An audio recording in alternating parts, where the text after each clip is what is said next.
열린 문이 있는데 내가 들은 바 처음에 내게 말하던 나팔 소리 같은 그 음성이 이르되 이리로 올라오라. 이후에 마땅히 일어날 일들을 내가 내게 보이리라 하시더라.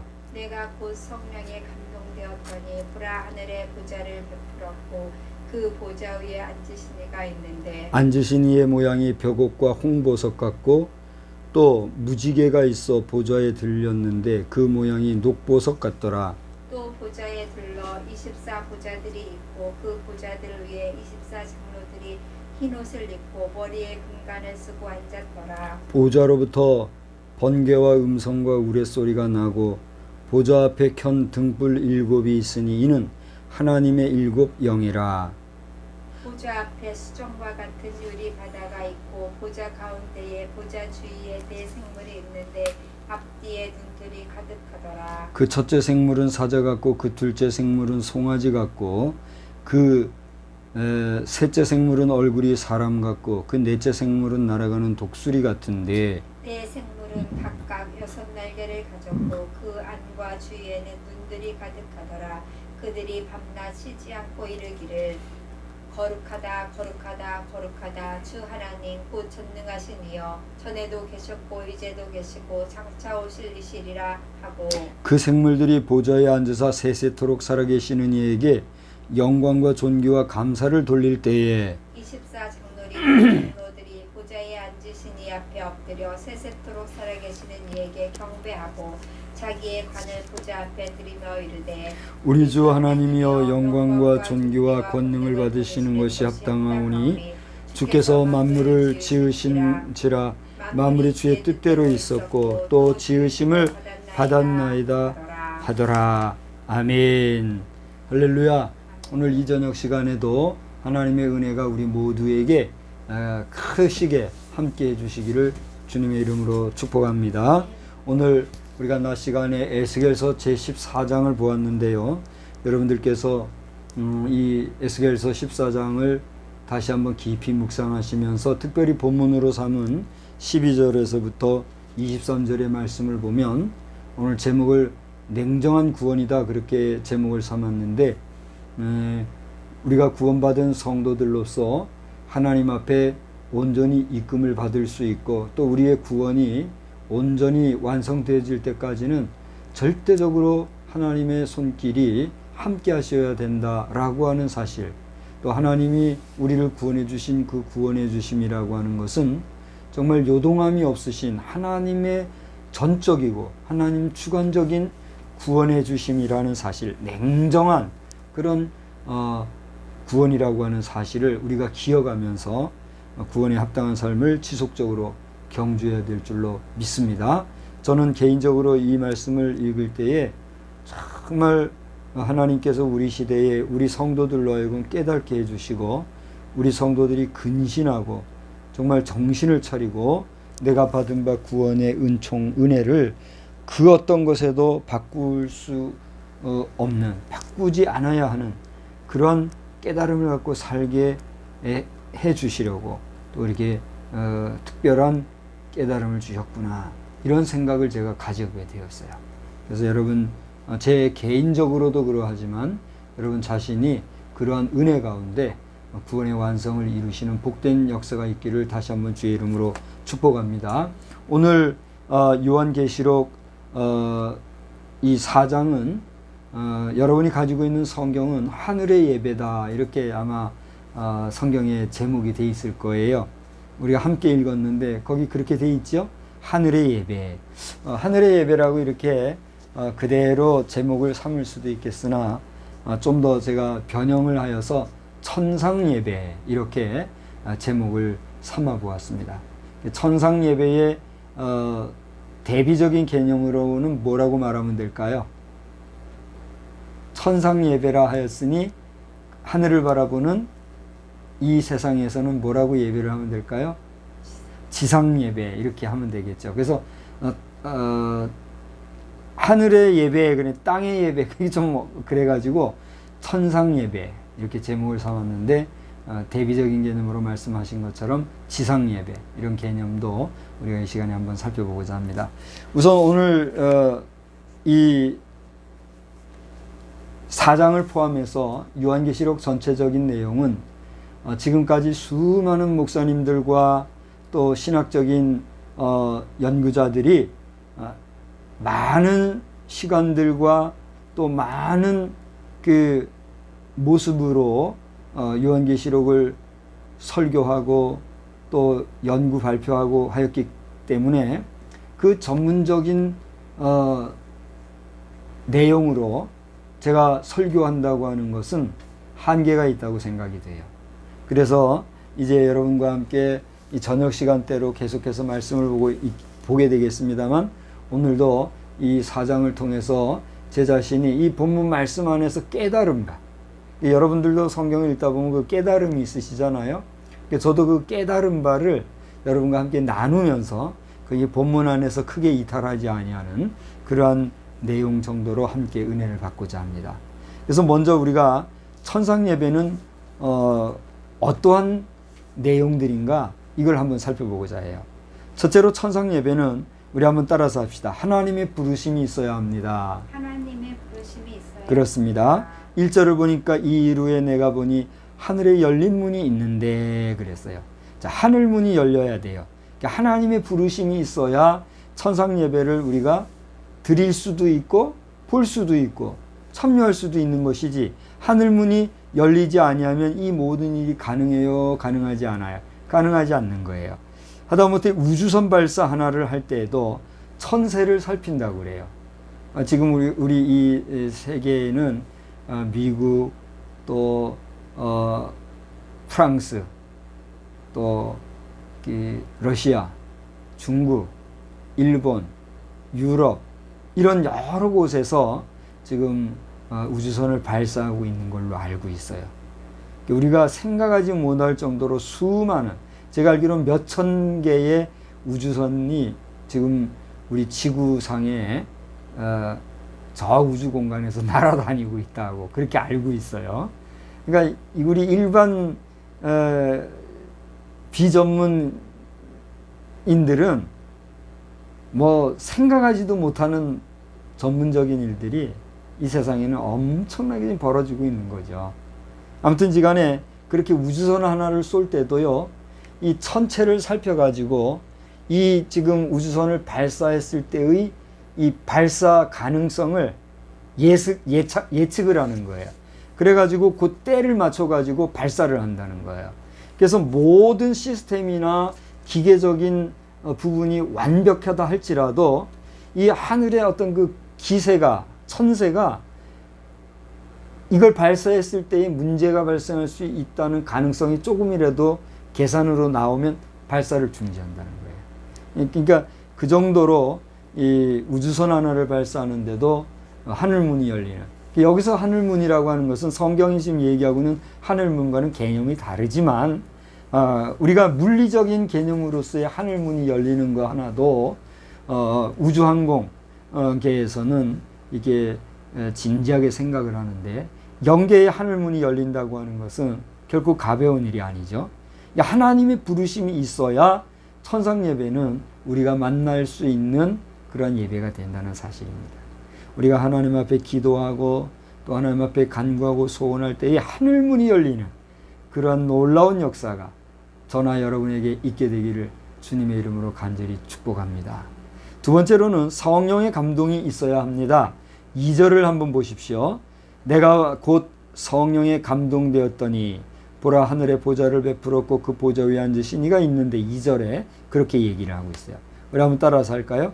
성령의 감동이 있어야 합니다. 성령의 감동이 있어야 그렇습니다. 천상 예배를 우리가 경험할 때는 성령의 감동이 있어야지, 이것이 그런 영적인 접촉이 없는 천상의 예배, 하늘의 예배가 우리에게 가당하겠습니까? 불가능할 거예요. 만약에 악령이 우리를 인도한다면 그곳은 어디로의 인도일까요? 그것은 보나마나 지옥으로의 인도이겠죠. 여기 성령의 감동이 되었다라고 하는 것은 이 요한계시록의 저자가 누구죠? 요한이에요. 요한 자신이 말할 수 없는 그런 표현할 수 없는 영적 감동과 또 하나님의 이끄심 안에서의 그 영적 세계를 바라보았다는 그러한 의미예요. 그러니까 오늘 이 요한계시록 4장에 나타나 있는 하늘의 예배는 지상의 개념일까요? 아니면 천상의 그런 어떤 그 환상적인 그런 모습일까요? 그렇습니다. 환상적인 모습이고 또 비물리적인 아주 영적인 세계를 묘사를 하고 있습니다. 극히 까닭에 성령에 감동되었다라고 하는 것은 매우 중요한 영적인 일이자 우리 성도들 또한 성령의 감동이 있을 때에 하늘의 예배, 천상 예배에 참석할 수 있는 그런 복된 역사가 펼쳐진다는 사실을 알고 성령의 감동이 늘 우리에게 넘치는 복된 삶을 잘 경주하시기를 주의 이름으로 축복합니다. 세 번째로는 오늘 4장에서 볼 수 있는 내용은 천상 예배는 보좌에 앉으신 하나님이 찬양의 대상이다 하는 것입니다. 자, 우리 한번 따라서 합시다. 보좌에 앉으신 하나님이 찬양의 대상입니다. 자, 오늘 4장 전체에서 볼 때 9절을 와서 보니까 그 생물들이 그랬어요. 여기서 얘기하는 그 생물들은 이 7절, 8절에 기록되어 있는 그런 생물들입니다. 사자 같기도 하고 송아지 같기도 하고 사람 같기도 하고 독수리 같기도 하다고 한 그런 구체적인 생물들의 이름이 나오는데 이러한 생물들이 보좌에 앉으사 세세토록 살아계시는 이에게 뭐라고 그랬어요? 감사를 돌렸다 그랬어요. 그러면 보좌에 앉으사 세세토록 살아계시는 이가 누구일까요? 하나님인 거죠. 다시 말하면 보좌에 앉으신 하나님만이 찬양의 대상이다 라고 하는 사실을 우리가 기억해야 된다는 것입니다. 여러분, 우리가 천상에서 예배를 드리는데 하나님이 아니고 부처다, 알라다, 공자니 맹자니 소크라테스니 그런 여러 지상의 위대한 인물들을 우리가 찬양하는 거라고 하면 우리가 신앙하는 의미가 있을까요? 우리가 하나님을 굳이 찬양할 이유가 있을까요? 없는 거죠. 우리가 찬양할 대상은 오직 누구이기에 이렇게 주야로 우리는 하나님 앞에 예배드리는 것입니까? 하나님이에요. 그럼 그 하나님은 어떤 분이십니까? 우리를 창조하신 우리의 아버지이시기 때문에 우리가 그 하나님을 찬양하는 것이지, 아니 지 아버지 지 할아버지도 놔놓고 딴 뭐 공자니 맹자니 위대한 성현들을 찬양한다는 게 말이나 됩니까? 가당키나 해요. 우리는 그분들을 배나 존경할 자로는 여길 수 있으나 그들을 찬양할 대상은 돼야 안 돼요. 안 되는 거예요. 그러므로 오늘 천상에서의 우리가 찬양할 찬양의 대상은 바로 유일무이하신 하나님 한 분이라는 사실을 여러분 믿으시기를 바랍니다. 근데 이 하나님을 찬양하기 위한 풍경이 3절에서 6절을 보면 아주 장엄하게 펼쳐지고 있어요. 우리가 지금 함께 교독을 해서 읽었기 때문에 또다시 읽지는 않겠습니다만 3절에서 6절을 보세요. 우선 3절에서 보면 앉으신 이의 모양이 어떻게 해요? 벽옥과 홍보석 같고 또 무지개가 있어 보좌에 둘렸는데 그 모양이 녹보석 같더라 라고 시작을 해가지고 4절, 5절, 6절까지를 쭉 보면 이 보좌에 앉으신 하나님의 좌우편으로 뒤편으로 펼쳐지는 그 장엄한 모습이 묘사가 되어 있어요. 그러니까 하나님이 계신 곳은 그만큼 아름답고 찬란한 장엄한 광경의 모습을 보여주고 있다는 사실을 여러분 기억하시고 천상 예배에 우리도 함께 동참할 수 있는 은혜가 넘치기를 주님의 이름으로 축복합니다. 자, 제가 지금 이 시간에 설교 시간에 간단하게 그리고 뭐 여러분이 어떻게 보실지 모르겠으나 그래서 평범하게 축복합니다 그러니까 뭐 여러분이 어떻게 들리실지 모르겠어요. 그러나 하나님께서 부족하지만 저에게 주신 이 축복의 권한을 가지고 여러분을 축복하고 또 이 축복을 받는 여러분 자신이 아멘하고 화답할 때에 그것은 하나님 나라에 다 기록이 되고 그대로 우리에게 이루어지는 역사가 나타날 줄로 믿습니다. 그래야 목사가 맛이 나죠.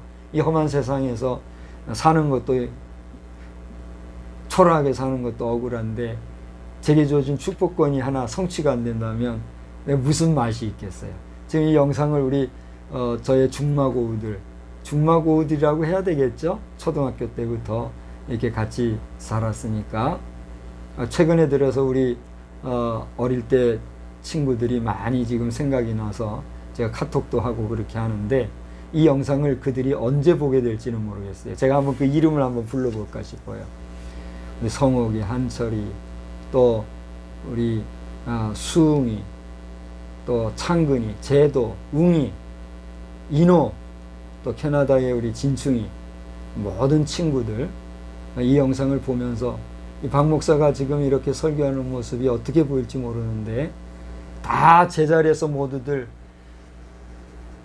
안정적인 생활을 잘들 하고 있을 줄 알아요. 정말 고맙고 또 그렇게 기도하는 것 뿐인데, 상대적으로 저는 목사지만 이렇게 뭐 말짱하게 옷이나 입고 이렇게 하고 있으니까 어떻게 보일지 모르지만, 세상 살아가는 거는 제가 우리 친구들보다 아마 다 뒤질 거예요. 내 친구들이 나보다 더 잘 산다면 나는 그게 보람이에요. 감사한 일이고. 근데 사는 것도 시원찮으면서 내게 있는 축복권도 하나 제가 누리지 못한다면 내가 얼마나 비참하겠어요. 그렇기 때문에 제가 여러분 앞에 축복합니다, 또 기도합니다 할 때 이 모든 것은 정말 여러분의 삶이 잘 되기를 원하는 목회자로서의 사랑하는 마음인 줄 아시고, 여러분 자신이 사모함으로 받으시고 또 누리시고 성취하는 역사가 있기를 다시 한번 주의 이름으로 축복합니다. 열정적으로, 좀 능동적으로 받으시면 좋겠어요. 그 다음에 두 번째로는 7절로 8절에 이제 그 하나님 나라의 장엄한 그런 모습이 펼쳐지는가 하면 그 내용이 있어요. 자, 7절 8절 한번 보실까요? 거기는 아까 제가 잠깐 얘기했죠. 사자 같고 또 송아지 같고 사람 같고 독수리 같은 그 생물들의 모습이 나오는데, 그것들이 8절을 보니까 다 뭐를 가졌다고 그랬어요? 날개를 가졌더라고 그랬어요. 그리고 그 안과 주위에 눈들이 가득한데 밤낮 쉬지 않고 그들이 뭐라고 해요? 거룩하다, 거룩하다, 거룩. 3번이나 반복이 되고 있어요. 성경에서는 2번만 반복돼도 대단한 거로 여기는데 3번이나 반복하면서 얘기하기를 뭐라고 그랬어요? 주 하나님 곧 전능하신 이여, 전에도 계셨고 이제도 계시고 장차 오실 이시라. 그렇게 하나님의 그 앉아 계신 보좌 좌우에서 날개짓을 하면서 하나님을 어떻게 해요? 찬양하는 그러한 내용의 모습이 전개되고 있어요. 자, 정리를 하자고 하면 이제 그 보좌에 계신 하나님만이 우리의 찬양의 대상이신데, 그 하나님을 좌우에 둘러선 생물들이 영원토록 찬양받으실 하나님을 찬양하는 그런 모습이 펼쳐진 모습, 그게 어디의 예배의 모습이라는 거예요? 천상의 예배의 모습으로 그려지고 있고, 그걸 누가 봤다는 거예요? 또 요한이 환상 중에 그걸 좀 보고 있다는 거예요. 하늘 예배를 우리에게 지금 소개를 시켜준 거예요. 그 다음에 마지막 피날레로 11절을 보세요. 11절을 보니까 뭐라고 그랬어요? 이 모든 예배가 누구의 뜻대로 된 것이라고 그랬어요. 11절 다 같이 한번 봐요. 그렇습니다. 만물이 주의 뜻대로 있었고 또 지으심을 받았나이다 하고 지금 기록이 되어 있어요. 그러니까 이 내용은 10절을 보니까 24장로들이 경배하면서 하나님 앞에 보좌를 던지면서 그 하나님을 찬양하면서 하는 내용인데, 여기 24장로들에 대한 해석은 또 별도로 해야 될 거예요. 그래서 뭐 오늘은 안 하는데, 24장로들은 하나님께서 특별히 그 보좌의 좌우편에 쭉 둘러서서 이렇게 앉게 해준 특별한 장로들이거든요. 거기에는 아마 12제자들도 있을 거예요. 아주 그 요한계시록은 전문적인 거기 때문에 조심해서 잘 해석해야 돼요. 근데 이 24장로들이 하나님 앞에 찬양하면서 영광송을 들리는 내용이 뭐예요? 11절의 내용이에요. 근데 그게 뭐라고 그랬단 말이에요? 이 모든 것이 누구의 뜻대로? 하나님의 뜻대로 된 것이다 라고 하는, 다시 말하면 하나님의 뜻대로 된 만물의 조합을 지금 고하면서 영광과 존귀와 권능을 받으실 하나님을 찬양하는 그런 모습이 펼쳐지고 있는 거예요. 자, 한번 정리를 해봅시다. 천상 예배는 첫째로 어떤 부름이 있어야 된다고요? 하나님의 부르심이 있어야 된다. 무엇에 감동되어야 된다고요? 성령의 감동이 되어야 된다. 그 다음에 보좌에 앉으신 누구만이 우리의 찬양의 대상이다? 하나님만이 찬양의 대상이다. 그 다음에 이 모든 것은 누구의 뜻대로 되었다? 주의 뜻대로, 주 하나님의 뜻대로 되었다. 그러니까 창조로부터 마지막 주의 재림과 그 이후에 하늘나라의 영원한 천상의 예배까지의 모든 과정이 누구의 작품이라는 거예요? 하나님의 작품이라는 거예요. 여기에 이의를 제기할 수 있어요, 없어요? 없어요? 그렇다면 정말 복인입니다. 잘 들어보세요. 처음부터 끝까지 이 모든 것이 하나님의 뜻대로 되었어요. 그래서 모든 것이 하나님 마음대로 쥐락펴락 부섰다 세웠다 마음대로 해요. 그리고 마지막까지도 처음에 말씀으로 창조하시고 인간을 지으시고 해서 마지막 종말까지도 다 하나님의 뜻대로 해요. 그리고 마지막 영원까지도 하나님 마음대로 지금 하신단 말이에요. 이런 무미건조하고 재미없는 일이 어디에 있어요? 인간적으로 볼 때. 그러니까 여기에 이의를 제기할 수 있느냐 없느냐 이 말이에요. 인간의 사악하고 사특한 생각이나 개념이나 의식으로는 이의를 제기할 수가 있지요. 근데 그게 뭐예요? 사단의 계략이었던 거죠. 그러니까 하나님이 하나님의 뜻과 섭리를 따라서 하나님 마음대로 이 모든 것을 해나가려고 하는데 여기에 심술이 나고 그걸 뭐라 하죠? 시기와 질투가 난 사단이 뭘 제기하는 거예요? 이의를 제기하는 거예요. 첫사람 아담과 그의 아내 된 자에게는 뭐라고 속여가면서 이의를 제기했어요? 하나님 같이. 그래, 너 그 선악과를 하나님이 왜 먹지 말라고 했는지 아냐? 그거 따먹으면 하나님 같이 될까봐 그런 거예요. 바보의 등신아. 그러면서 속여가면서 하나님에 대해서 이의를 제기하는 것을 사람을 속여가지고 죄가 들어오게 했단 말이죠. 근데 이러한 역사가 우리가 생각할 수 있는 영적 세계에서의 역사라는 걸 알 수가 있는 거죠. 자, 그래서 이렇게 이의를 제기할 수 있는 우리가 그 하나님 앞에 이의를 제기하는 그 정신머리 가지고 온전히 하나님을 찬양하고 간다면 그 순종하는 제사를 어떻게 여기시는 거예요? 귀하게 여기시고 우리를 영원히 보존하시고 보호하실 수 있는 것이죠. 도저히 믿어지지 않는 얘기죠. 저는 좀 목사로서 이런 설교를 하면서도 불신자들이나 지금 목사가 설교하고 있는 이러한 내용의 설교에 대해서 이의를 제기할 수많은 불신자들의 이야기가 막 들리는 것 같아요. 쓱닥쓱닥쓱닥쓱닥 저런 등신 저런 병신 저러니까 종교가 아편이가 종교가 어떠고 하면서 욕할 것 같아요. 여러분 안 그렇겠어요? 지금 이제 저와 함께 말씀을 나누고 있는데 제가 지금 이런 쪽 이야기를 할 때에 혼란스러운 마음이 들어오지요. 혼탁한 마음이 들어오지 않아요? 그렇지 않아요? 깨달음이 와요? 그렇다고는 지금 깨어 있는 거예요. 지금 안 졸고 잘 있는 것 같아요. 불신자들은 제가 지금 이야기했던 이 이야기들을 이성적이라고 생각할까요? 안 할까요? 이게 어떻게 이성적입니까? 과학주의적인 생각이나 지성주의와 이성주의와 합리주의 정신으로 가득 찬 세상 사람들의 상식이나 이성적 판단으로 들어볼 때는 제가 지금 얘기했던 이 이야기에 반론을 제기할 수 있어요, 없어요? 이게 말이 돼요, 안 돼요? 하나님이라고 했으니까 하나님이라고 하자. 그럼 하나님은 신이잖아요.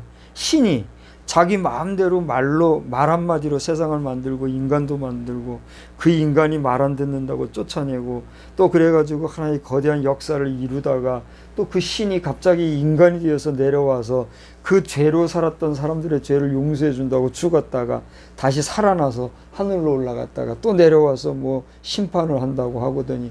또 나중에는 영원토록 이제 왕노릇하면서 영원히 산다고 한단다. 이런 얘기를 제가 지금 얘기할 때 이게 정상적으로 들리겠느냐는 얘기예요. 이게 소설 같은 얘기 아니에요? 어떻게 생각하세요?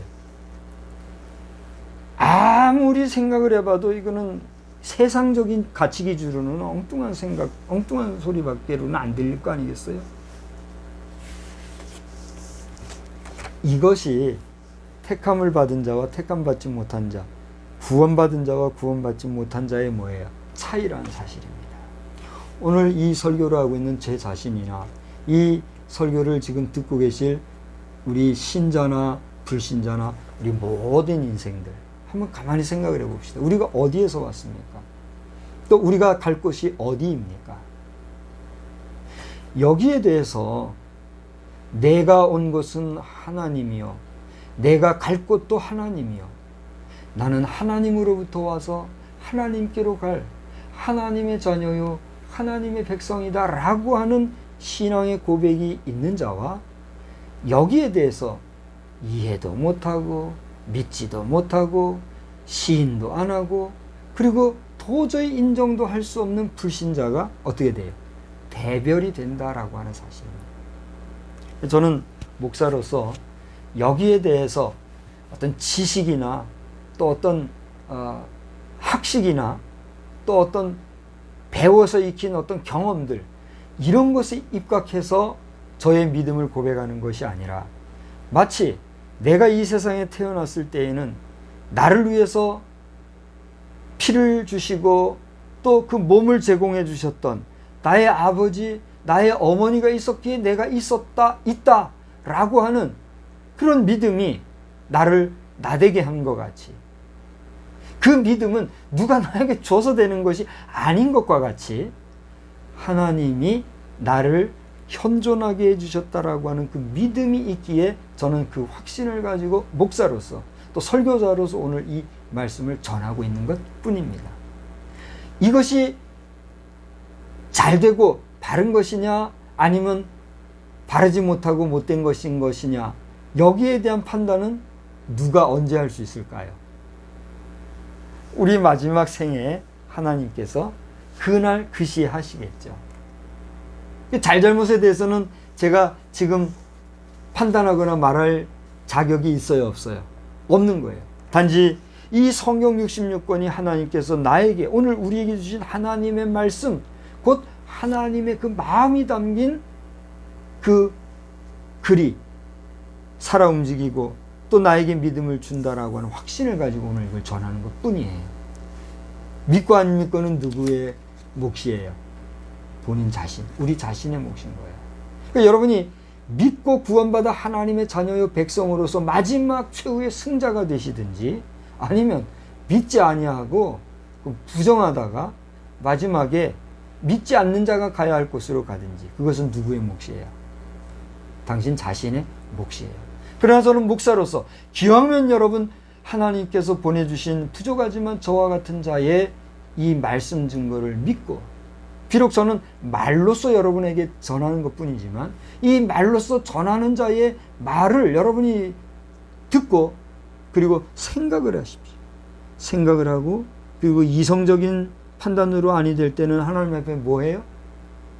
기도함으로써 하나님이 주시는 은혜, 하나님이 주시는 믿음을 받아 하나님 나라 백성 되는 은혜를 취하시길 주의 이름으로 간절히 축원합니다. 그것이 제가 할 수 있는 축복이에요. 이제 큰 덩어리로 천상 예배를 우리가 생각을 해보았으니까 이번에는 그 대비적인 개념으로 뭘 생각해봐요? 지상의 예배를 한번 생각해보자 하는 것입니다. 자, 천상의 예배는 오늘날 이 지상의 예배에서도 어떻게 하고 있어요? 시연되고 있다 하는 사실이에요. 잘 생각해 보세요. 오늘 우리가 저녁 예배를 드리고 있는데 현재 예배는 2020년 6월 7일 저녁 예배 시간이죠.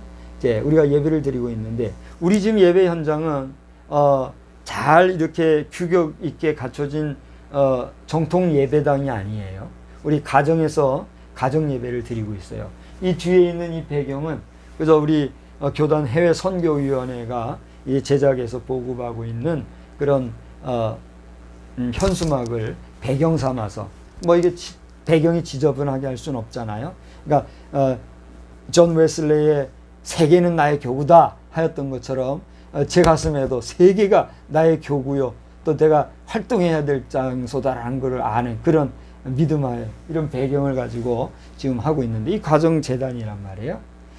예배당에서 드리든 교회에서 가정에서 드리든 우리는 지금 치상 예배를 드리고 있다는 얘기예요. 근데 이 모든 예배의 그 형식이나 그 정신적인 배경에는 무엇이 근간이 되어 있어요? 바로 지금까지 살펴본 천상 예배가 그 배경이 되고 있다는 거예요. 자, 아까 하늘의 부르심이 있어야 천상 예배 우리가 드릴 수 있다 얘기했잖아요. 하나의 예로서 우주선 하나 쏠 때도 뭐 이런 얘기를 하면서 성령의 감동이 있어야 된다 그랬죠. 우리 예배 대상은 하나님이라고 그랬죠. 그 하나님의 뜻대로 되어지는 게 천상 예배다라는 얘기했죠. 잘 생각해 보세요. 우리 지상 예배, 예배로의 초대와 응답과 집중, 또 우리가 이런 가정 예배든 보편적인 공 예배든 그 예배의 장소에 우리가 참여하게 되는 것은 그 부르심이 있어야 돼요. 안 돼요? 부르심이 있어야 돼요. 오늘 이 부르심이라고 하는 것은 우리가 쉽게 얘기하면 하나님 앞에 예배 드리고자 하는 약속의 시간을 얘기하는 거예요. 그러니까 주일낮이라든가 주일 저녁이라든가 하나님 앞에 우리가 예배 드리겠다고 정한 그 공적인 시간이 있잖아요. 보십시오. 하루 24시간이잖아요. 일요일이라고도 얘기하고 주일이라고도 얘기하는 이 쉬는 이 안식일이 모든 사람에게 24시간 공평하게 주어졌잖아요. 근데 그 많은 시간 가운데 예배 드리는 그 시간은 얼마만큼의 시간이에요? 길면 1시간 반, 2시간, 한두 시간. 짧으면 뭐 한 30분, 40분, 50분 이렇게 되잖아요. 근데 많은 것을 할 수 있는 그 24시간 속에 예배 드리는 그 시간은 오직 무엇만을 위한 시간이에요? 예배를 드리기 위한 시간이란 말이에요. 그러니까 이 시간에 참석한다라고 하는 것, 이 예배 시간을 기억하고 그 예배 드린다라고 하는 것은 그 예배에 누가 어떻게 하신 시간에 우리가 동참하는 거예요. 하나님이 부르신 부르심에 동참하여 누구를 위해서 이걸 드리는 거예요? 하나님을 위하여 드리는 거예요. 그 형식에 있어서는 우리가 찬양도 하고 기도도 하고 설교자가 설교도 하고, 보통 예배 시간은 설교자 시간이 제일 좀 많죠. 그러니까 이제 그래서 요즘에는 뭐 자꾸만 바꾸려고 하는 그런 게 있는데 그럴 필요 없어요. 목회자가 대단해서가 아니라 목회자는 어쨌든지 간에 하나님의 말씀을 전하는 자로 세움을 받았기 때문에 그 목회자의 중심을 통해서 예배 시간이 흘러가는 게 보편적인 거예요. 뭐 잘난 척 하는 게 아니에요. 그걸 자랑하려고 하는 게 아니에요. 그러니까 어쨌든지 간에 그 예배 시간, 이 한 시간은 뭐예요? 하나님 앞에 우리가 드리는 개념일 뿐더러 이것은 하나님의 부르심에 반응하는 성도들의 뭐예요? 제사행위거든요. 그러니까 이러한 부름이 지상 예배에도 지금 진행되고 있어요, 없어요? 진행되고 있다. 두 번째로 성령의 감동과 역사예요. 자, 우리 지상 예배를 드리는 데 있어서 우리가 성령의 감동이 없다라고 하면 이건 누구나 할 수 있어요, 없어요? 할 수 있는 거죠. 잘 들어보세요. 최근에 그 광화문에서 참 재미난 일들이 있었는데 정광훈 목사님께서 지금 저 영상을 보신다면 박장대소 하고 웃으실 거라고 생각을 하는데, 광화문 광장에서 머리 싹 밀은 승려가 와가지고 할렐루야 하고 그런 거 봤죠. 그 자리에 정광훈 목사님이란 분이 안 계시고, 얘를 만약에 그 승려가 예전 행위를 통해서 소위 말하는 예배라고 하는 이 종교 행위를 펼쳤다고 합시다. 할 수 있을까요, 없을까요? 할 수 있죠. 왜 그래요? 그건 인간에게 주어진 자유고 누구나 할 수 있는 그런 행사이니까. 여기엔 뭐가 없는 거예요? 성령. 그렇습니다. 성령이 없는 거예요. 쉽게 말하면 빈 껍데기인 거죠. 인간 노름인 거예요. 그러니까 왜 종교인 과세 무의론을 박 목사가 계속해서 얘기하냐면, 이것은 정치적인 쉽게 말하면 행위이지 하나님 앞에서의 올바른 행사는 아니란 것이에요. 우리 교단의 총회장을 지내신 목사님이, 제가 실명을 거론은 못하겠어요. 존경하는 분이지만 마지막에 지금 잘못되고 계신데, 증경 총회장님, 이제라도 제발 좀 후배들 위해서라도 선배들을 농락하지 마시고 종교인 과세 행위 계속해서 나가서 나중에 땅을 치고 그렇게 하지 마시고 회개하고 돌아오십시오. 새까만 후배가 정중하게 그리고 진지하게 요청해 봅니다. 아무튼지간에 누구나 할 수 있는 이런 종교 행사가 될 수밖에 없는 거예요. 성령의 역사가 없으면. 근데 중요한 것은 우리 보편적인 교회에서의 성령의 역사는 세우심 받은 공교회나, 저는 이제 공교회는 아니잖아요, 지금. 그러니까 이 박 목사도 공교회에서 공적인 목회를 할 수 있도록 여러분도 기도하시고, 또 우리 영상에서 보시는 여러분들도 기도해 주시기 바랍니다. 그러니까 우리가 성령의 역사가 없는 예배는 엄밀한 의미에서 예배를 할 수 있어요, 없어요? 없는 거예요. 그건 종교 행사일 뿐더러 인간의 푸닥거리에 지나지 않는 거예요. 그러니까 성령의 행사를 그러면 무엇으로 구별할 수 있느냐? 여기는 또 각권론으로 들어가야 되니까 우리가 긴 얘기하지 아니하고, 어쨌든지 간에 치상 예배에서도 성령의 역사가 있어야만 그 예배는 뭐가 된다는 얘기예요? 참된 예배가 되는 것이지. 그렇지 않으면 뭐가 된다는 거예요? 종교 행사에 불과하다는 거예요. 종교 행사는 성령이 없이도 돼요, 안 돼요? 되는 것이거든요. 오히려 악령이 역사하는 게 대부분의 종교 행사죠. 자, 그 다음에 세 번째로는 천상에서는 가시체일까요? 비가시체일까요? 천상에서의 그 하나님의 모습이나 이 뭐라 그랬죠? 생물체들의 그 날개짓이나 이런 모든 것들은 가시체예요? 비가시체예요? 가시체라고 하는 건 뭐예요? 볼 수 있는 그런 모습이라는 것이죠. 근데 이 모습은 우리가 육안으로 볼 때는 볼 수 있어요, 없어요? 볼 수가 없죠. 근데 영안으로는 이걸 볼 수 있어요, 없어요? 볼 수 있죠. 이걸 누가 본 거예요, 지금? 요한이 본 거예요. 일반인들은 볼 수 없는 비가시체이지만 영안이 열린 요한이 볼 때는 그 모든 걸 볼 수 있는 영적 세계의 가시체로서의 모습을 우리가 보여준 거예요. 근데 지상에서는 하나님이 볼 수 있는 분이에요, 볼 수 없는 분이에요? 성령이라는 분도 우리가 볼 수 있는 분이에요, 볼 수 없는 분이에요? 볼 수 없는 분이죠.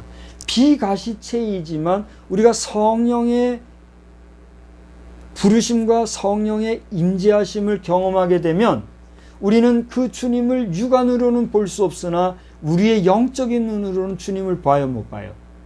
보는 것이죠.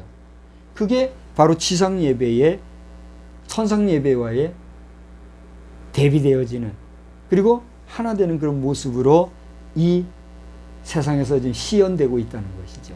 마지막으로 우리 아까 11절에서 보는 것처럼 하나님의 뜻대로 된 만물의 조합을 볼 때에 그 하나님 앞에 24장로들이 뭐라고 영광을 돌렸다 그랬죠? 그거는 생물체들이 한 노래고, 11절에 보면 그 24장로들이 면류관을 던지면서 드리면서 하나님을 찬양할 때 뭐라고 했어요? 그래, 세세토록 하면서 무엇과 영광과 존귀와 권능을 받으실 하나님이라고 찬양을 했던 것처럼 우리가 영광과 존귀와 권능을 받으실 대상 누구를 예배하는 거예요, 지금? 하나님을 예배. 그런데 이렇게 천상 예배와 말하자면 쌍둥이, 데칼코마니라 그러죠? 이렇게 해봤어요? 예, 데칼코마니와 같이 천상 예배가 있듯이 지상 예배가 데칼코마니와 같이 똑같이 전개되는 데 있어서 그 찬양 드릴 대상이 하나님이 아니라 인간이라고 하면, 하나의 어떤 영웅이나 상징이나 우상이 그 경배의 대상이고 찬양의 대상이고 존귀함을 받을 대상으로 우리가 노래하고 영광을 돌리고 한다면 그게 뭘까요? 그게 사이비죠. 그게 이단이고 그것이 우상 숭배인 것이죠. 그러니까 우리 교회, 우리 프로테스탄트 개신교회나 캐톨릭, 우리 퍼블릭 처치라고는 캐톨릭이나 모든 지상의 교회는 이단이 될 가능성이 있어요, 없어요? 사이비로 빠질 수 있는 가능성이 있어요, 없어요? 있는 거예요. 오늘 개신교가 캐톨릭을 향해서 뭐라고 해야 되고, 캐톨릭은 말은 안 하는 것 같이 하지만 프로테스탄트를 아주 하수를 치고 이렇게 하지만 캐톨릭이나 프로테스탄트나 모두가 누구를 숭배하는 거예요? 하나님을 숭배하는데. 우리는 모두가 누구의 자녀들인데? 하나님의 자녀들이요. 하나님의 백성들이요. 하나님의 아들, 딸들인데 서로가 어떻게 하고 있어요, 지금? 물어뜯고 그냥. 이게 뭐예요? 이게 지옥이지 뭐. 하나님께서는 이 천상 예배 전에 지상 예배를 통해서 또 지상에서의 천국을 이루시기를 원하시는 그런 마인드로 우리에게 복음도 주시고 성경도 주셨는데, 알고 보니까 똑같은 성경을 가지고도 우리는 천국을 만드는 게 아니라 뭘 만들고 있어요? 지옥을 만들고 있어요. 오늘 예배 바로 직전에 그 정광훈 목사께서 그 국제 정치학 박사이신 그 누구죠? 제가 죄송합니다. 이름을 지금 잊어먹었는데 그 박사님을 모셔가지고 얘기하는, 최근에 지금 미국의 동향을 설명하는 그런 내용을 제가 잠깐 보고 왔는데, 조금만 여러분이 시각을 이렇게 넓게 뜨고 우리나라만이 아니라 우리 지구촌 전체를 이렇게 살펴보면 2020년도 현재 우리 지구촌은 이게 지금 하나님 나라를 만들어가고 있는 것 같아요? 지옥을 만들어가고 있는 것 같아요? 한번 뭐 믿자야 손해니까 한번 얘기를 해봐요. 지금 우리나라든 세계에 돌아가는 동향이든 우리가 뭐 공공방송이든 아니면 어떤 비메이저급 각종 채널이든 통해서 이렇게 들려오는 소리 소식들을 여러분 들어볼 때에 지금 우리 지구촌 전체가 천국을 만들어가고 있는 것 같아요? 지옥을 만들어가고 있는 것 같아요? 지옥을 만들어가고 있는 것 같으죠? 그것은 부정적인 생각과 관념을 가지고 얘기하는 게 아니라 현실이 그렇게 되고 있다는 거예요. 근데 이것이 하나님의 뜻일까요? 마귀가 좋아하는 것일까요? 두말하면 잔소리죠. 그러니까 여기에서 우리는 하나님의 말씀을 가진 자들로서 이렇게 지옥을 만들어가고 있는 세상 과학이나 또 여러 가지 발달된 물질 문명, 또 발달된 커뮤니티, 이런 것을 가지고 아닌 것 같아도 지옥 사회를 만들어가고 있는 이런 사회 현상을 우리가 바라보면서 우리는 여기에서 하나님 앞에 무엇이라고 기도해야 될까요? 여러분이 한번 판단해 보세요. 이제 말씀을 정리하고 마치려고 합니다. 만약에 저에게 기도를 해야 된다라고 하면 이렇게 기도하겠어요. 하나님, 지금 제가 얘기한 것처럼 지금 우리는 우리 인간이 알지 못하는 사이에 우리 살아가는 세상을 천국 만드는 것이 아니라 잘해보자고 하면서 결국은 지옥 만들러 가고 있습니다. 이러한 우리의 무지몽매한 인간의 세상, 신종 바벨탑을 쌓아가고 있는 것 같은 이런 세상을 긍휼히 여기시고 또 불쌍히 여기시고 은총을 베푸시사 지금 이와 같은 어리석은 우리 인간들의 행위가 변하여 하나님의 나라가 이 땅 위에 이루어지도록 우리에게 지혜와 참된 평화를 허락하여 주옵소서. 그렇게 기도할 것 같아요. 또 그렇게 기도하는 마음입니다. 여러분은 어떠한 마음으로 기도해야 되겠고 또 기도하고 있습니까? 이제 말씀을 마친다고 했으니까 정리하고 마치자면, 첫째, 천상예배, 하나님의 부르심과 성령의 충만함과 또 오직 하나님만을 찬양해야 할 이유가 있습니다. 또 그것이 하나님의 뜻 가운데 이루어졌음을 우리가 살펴보았고, 지상예배 또한 이러한 개념과 이러한 시스템 속에서 우리가 예배드리는 가운데 있다는 사실을 이해하는 가운데 오늘 이 저녁 시간에도 우리가 이 요한계시록 4장을 통해서 본 이 말씀을 통해서 하나님 앞에 예배드리는 일을 귀하게 여길 뿐더러 또 우리의 예배를 받으실 하나님만을 찬양하는 하나님의 자녀요 하나님의 백성으로서 이 요란한 이 세상 현실을 살아갈 때에 하나님의 은혜와 은총을 덧입는 복된 우리 모든 성도들이 다 되시기를 다시 한번 우리 주님의 이름으로 간절히 축원합니다. 다 같이 기도하시겠습니다.